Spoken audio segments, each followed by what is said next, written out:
मेरे बाबा त्रिकाल है,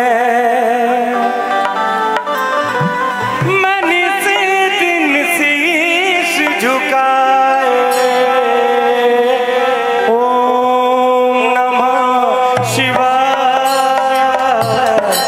ओम नमः शिवाय,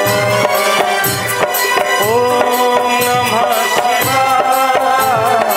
ओम नमः शिवाय।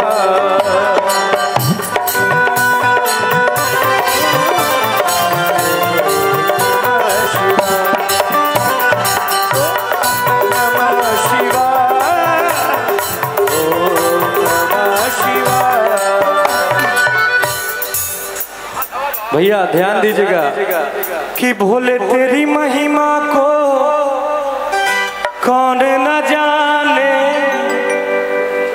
ये जग सारा तेरे दीवाने। भोले तेरी महिमा को कौन न जाने, ये जग सारा तेरे दीवाने।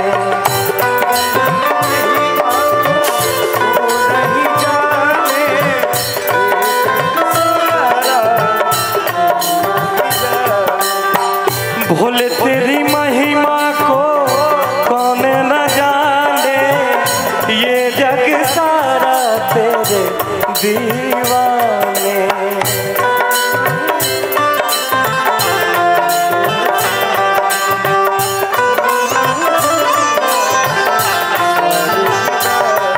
तुझी में संसार है,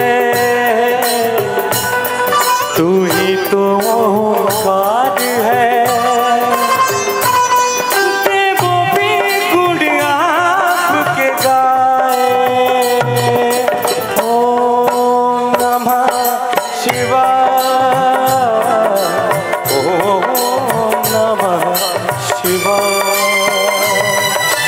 ओम नमः शिवाय, ओम नमः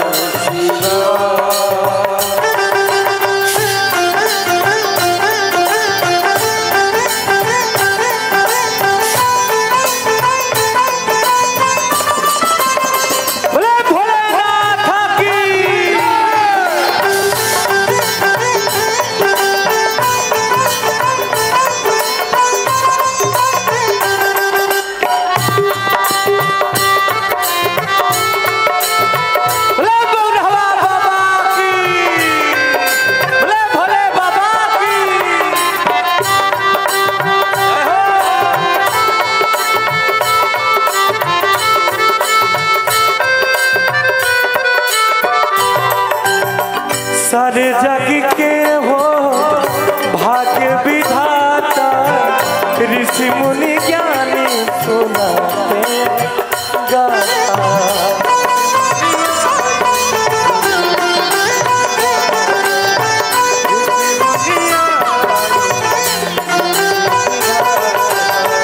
सारे जग के हो भाग्य विधाता, ऋषि मुनि ज्ञानी सुनाते हैं गाता।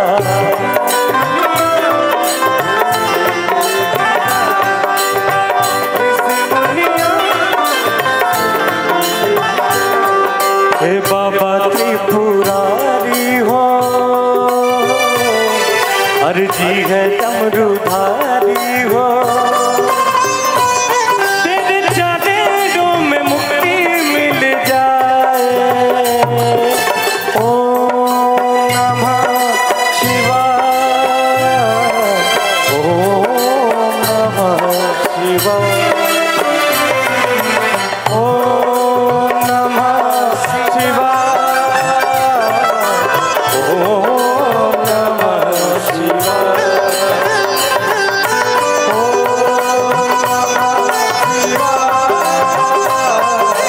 ओम नमः शिवाय।